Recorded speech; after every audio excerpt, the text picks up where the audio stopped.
I'm Lawrence Crouse. My son and I, Abraham, own Lawrence Crouse Workshop in Kearneysville, West Virginia. My wife and I were high school sweethearts. I took her to the junior prom, and then we dated while we were attending Shepherd College. And then she thought it'd be a great idea to go to her father and ask her permission for us to get married. And he said, I kind of figured you were going to get around to getting married sometime. He said, but I think it'd be a real good idea if you had a job first. So I told him, I like building things and whatnot. So he suggested working for the Headley family in Winchester. Mostly they repair and restore and market antique furniture. So I was able to see a lot of good early furniture on how it's put together. So it was I felt like they were paying me to go to school. I can remember being a little kid and getting home from school, and my biggest, most exciting part of the day was coming down to the workshop and to make myself a new toy. I would draw everything from swords to Civil War muskets to little figurines out on a board and beg my dad to cut them out. And as I got older and more comfortable around the machines, I found myself taking on harder and more complex projects.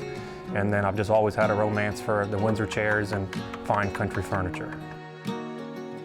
Our angle is with these things are done exactly how good early 18th century furniture, same kind of wood joints, all real wood, no plywood, masonite, particle board, and with lots of detail, like jack plane seats. The tenon joints are all wedged and everything is square pinned. There's 4 different types of material used in the chairs. The bent pieces are all white oak, because white oak is real porous and you put it in a hot, steamy atmosphere and it'll become limp and you can form it.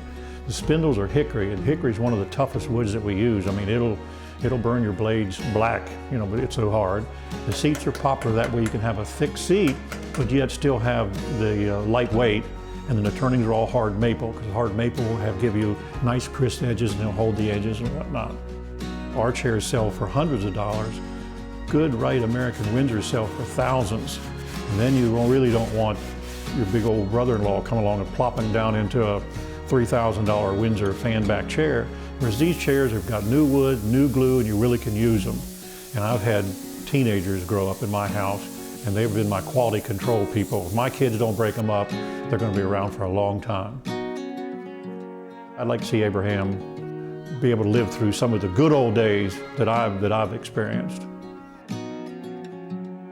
I really had a desire to one day follow my father's footsteps, to take over and hopefully be the next generation of Crouse Workshop.